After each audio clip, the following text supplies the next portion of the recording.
Hello everyone, welcome to my channel. চলে এলাম part 2 নিয়ে। সকালটা শুরু হলো বৌদির হাতের আমপান্নার শরবত খেয়ে। এরপর পিসিমণি বৌদি বোনকে আশীর্বাদ করলো।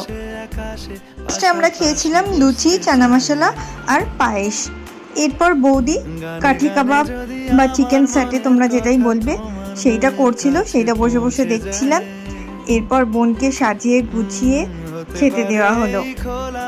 মেনুতে ছিল চিকেন স্যাটে, সাদা ভাত, ডাল, ঝুরি আলু ভাজা, বাড়িতে বানানো চিকেন বিরিয়ানি, চিকেন কষা, রায়তা, চাটনি আর মিষ্টি।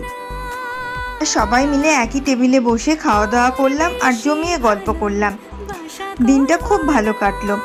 এরপর একটু রেস্ট নিয়ে আমরা বিকেলে আবার বেরিয়ে পড়লাম বাড়ির দিকে। চলো টাটা, দেখা হবে আবার পরের ব্লগে। আমার ভিডিও ভালো লাগলে লাইক, কমেন্ট, শেয়ার এবং সাবস্ক্রাইব করে পাশে থেকো। Thank you.